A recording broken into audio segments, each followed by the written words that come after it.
অনেক ক্ষুধা লাগছে, কি যে করি। কি ব্যাপার, 20 টাকায় মুরগির মাংস দিয়ে ভাত? আমার কাছে তো তেমন টাকা পয়সা নাই, যাই পেট ভরে খাই গা। ভাই, আপনি কি সত্যি 20 টাকায় মুরগির মাংস দিয়ে ভাত খাওয়াইতেছেন? হ্যাঁ, আমি 20 টাকায় মুরগির মাংস দিয়ে ভাত খাওয়াচ্ছি। আপনি খাবেন? হ্যাঁ ভাই, আমার অনেক ক্ষুধা লাগছে, আমি খাবো। ভাই বসেন। এই নামুন, হ্যাঁ ভাই।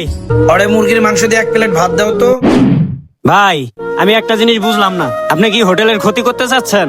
আরে নামুল, তুমি এগুলো কি বলো? আমার নিজের হোটেল, আমি কেন আমার হোটেলের ক্ষতি করব? তাহলে কেন ওই লোকটাকে 20 টাকায় মুরগির মাংস দিয়ে ভাত খাওয়াইলেন? এটা আপনার লস হলো না? আরে না, আমার কোনো লস হবে না, এগুলো নিয়ে তোর কোনো টেনশন করতে হবে না। যা, তুই কাজ কর।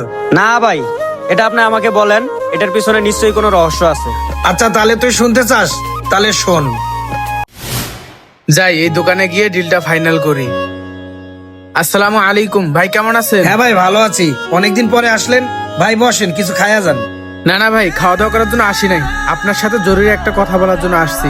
আচ্ছা ভাই, কি বিষয়ে কথা বলতে চান? ভাই বলেন, কোনো সমস্যা নেই। ভাই, আপনার দোকানে একটা ছেলে খাওয়া দাওয়া করার জন্য আসতে পারে, আপনি ওকে কম টাকায় মুরগির মাংস দিয়ে ভাত খাওয়াবেন। কি বলেন ভাই? অল্প টাকায় মুরগির মাংস দিয়ে ভাত খাওয়াবো?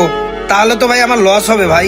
না না ভাই, আপনার লস হবে না, আপনি ওকে 1 মাস খাওয়া দাওয়া করাবেন, আর যে কয় টাকা বিল আসে সেটা আমি দেব, বাদ বাকি ও যে কয় টাকা দেবে সেটা আপনি রেখে দিবেন, কিন্তু কখনো ওকে বুঝতে দিবেন না যে আমি ওকে টাকা দিয়ে খাওয়াচ্ছি। ঠিক আছে ভাই, মুরগির মাংস দিয়ে ভাত খাওয়ালে 100 টাকা বিল আসে।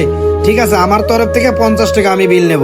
না না ভাই, 50 টাকা তো অনেক বেশি হয়ে যায়, আপনি 20 টাকা দিয়ে খাওয়ায়েন। আচ্ছা ঠিক আছে ভাই, আপনি বলছেন, আপনার কথা কি